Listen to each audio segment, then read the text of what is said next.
जिनके वजूद होते हैं वो बिना पद के भी मजबूत होते हैं। ये शायरी राजकुमार सैनी पर सही बैठती है। चुनावी माहौल गर्म है, बयानबाजियों का दौर भी तेज हो चला है। नेताओं की रैली जोर पकड़ चुकी है और जनता की अदालत में नेताओं की अग्नि परीक्षा का वक्त आ गया है। और इसी अग्नि परीक्षा में राजकुमार सैनी का जलवा बरकरार है। ये हम नहीं कह रहे बल्कि पिछले कुछ महीनों की राजनीति की चर्चा कह रही है। राजकुमार सैनी ने समाज को अपने साथ ऐसे जोड़कर रखा है कि प्रोग्राम किसी का हो, चर्चे राजकुमार सैनी के होने जरूर हैं।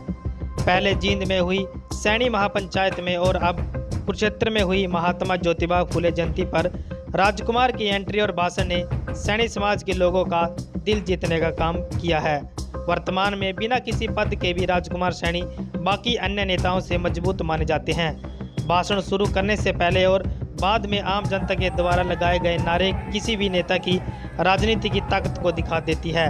वहीं कुरुक्षेत्र में हुई महात्मा ज्योतिबा फुले जयंती पर राजकुमार सैनी की ताकत देखने को मिली। ये जो आप नारों का शोर सुन रहे हैं, ये राजकुमार के एंट्री के समय की है।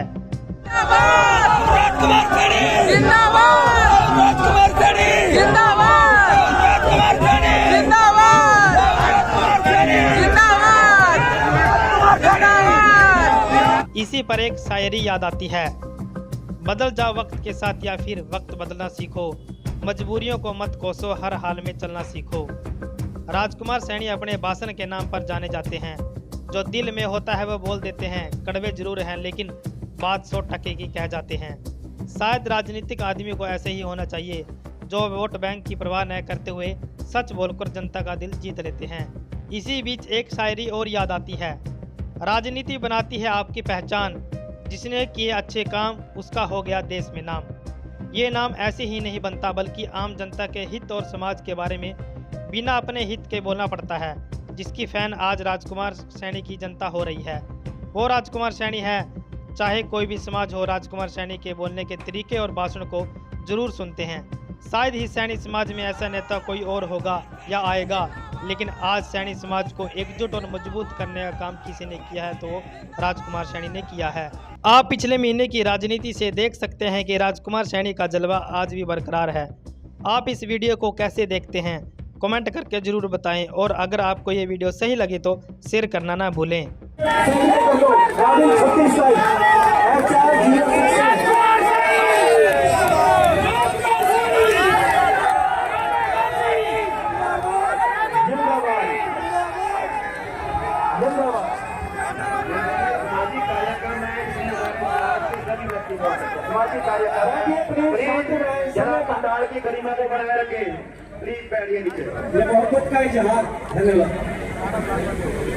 आज बहुत ही खुशी का माहौल है। सबसे पहले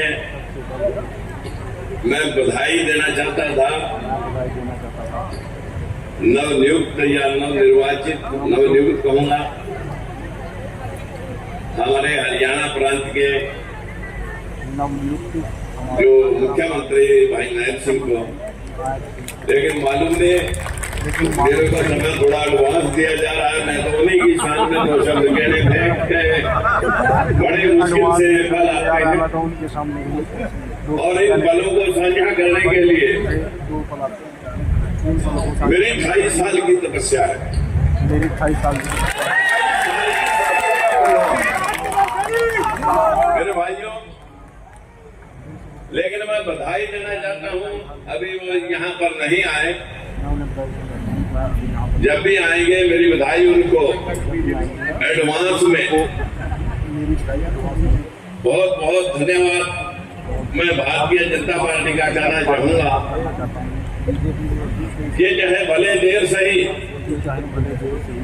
लेकिन समझ में आ गया कि जिस समाज को सभी राजनीतिक दल पीछे रखते रहे, आज उस समाज को अग्रणी करके आगे बढ़ाए बिना किसी भी पार्टी की नैया पार नहीं हो सकती। इसलिए बधाई देता हूं भारतीय जनता पार्टी को। भले उन्हें देर में समझ में आया, लेकिन समझ में आया कि भाई नायब सिंह सैनी को मुख्यमंत्री बनाया है, मैं उनको भी बधाई देता हूँ और भारतीय जनता पार्टी को भी बधाई देता हूँ और आप सबको भी बधाई देता हूँ कि आप यदा कदा बहुत सारे सम्मेलनों में जुड़े रहे। आप लोगों ने मेरा भरपूर साथ दिया, आज भी साथ में है। मैं आज आप ही के प्यार को साझा करने के लिए आपके बीच में आया हूँ। मित्रों, मैं बधाई देता हूँ मनोहर खट्टर जी को भी, क्योंकि उन्होंने अपनी कुर्सी छोड़ी, चाहे वो भले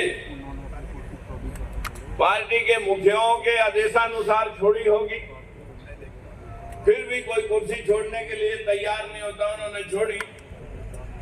और भाई नैब सिंह सैनी और हमारे समाज के एक भाई को मौका मिला आपकी सेवा करने का। आप सभी को बधाई, पार्टी के कार्यकर्ताओं को बधाई, समाज के बंधुओं बहनों और भाइयों को बधाई।